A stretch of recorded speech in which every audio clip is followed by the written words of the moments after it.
Hi, my name is Carla Bernowski, and this is my persuasive speech on the legal drinking age for Public Speaking 2303. How many of us felt that at 18 we were being robbed of a certain rite of passage by not being able to legally drink alcohol until we were 21? I must admit that at that age, I felt that way. However, after doing the research, I've come to realize there's very good reasoning behind the current drinking laws. It has been a heated debate in recent headlines of whether or not the legal drinking age should be lowered from 21 to 18. Both sides present a pretty convincing case. However, my hope is to persuade in favor of maintaining current drinking laws. Dozens of colleges and universities across the nation have been arguing that drinking issues facing campuses is pretty serious. They think that the drinking age should seriously be reconsidered. From the university's perspective, lowering the drinking age can help cut back on binge drinking. They argue that by blocking the minors' access to alcohol, it merely pushes the problem into hiding, encouraging college students to make poor drinking choices. They assume that underage college students are more likely to consume excessive amounts of alcohol should the opportunity present itself. These debates have even gone so far as to be taken to legislation in multiple states such as Kentucky, South Carolina, and Missouri.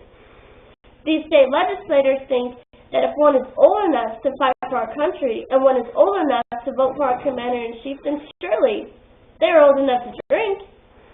Some states are trying to pass laws making it so that 19-year-olds enlisted in active duty be permitted to drink, while a bill in Minnesota, if passed, will allow anyone over the age of 18 to drink in bars and restaurants, just not be permitted to legally purchase alcohol until they are 21.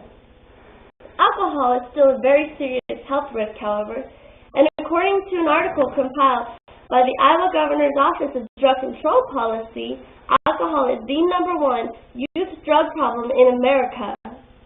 The percentage of those involved in accidents and injuries while under the influence is quite serious.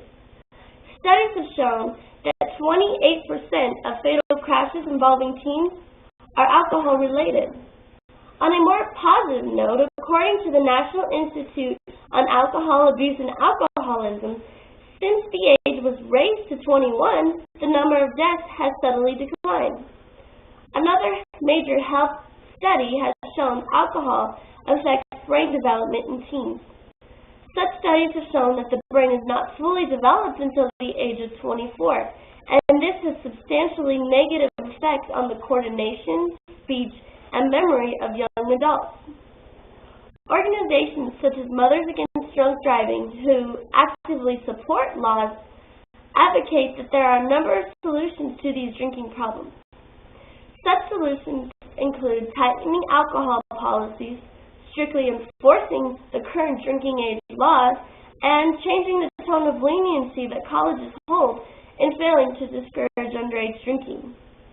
After all of my research, I've concluded that while it may be a good argument if you can fight, you can drink, I find it is more convincing to uphold the current laws. There will always be dangers involved in drinking, and it is important to ensure that the risks are kept as low as possible. So as a final thought, I encourage you that rather than debating what is the better method to reducing underage drinking, we should get involved in our community and help make change.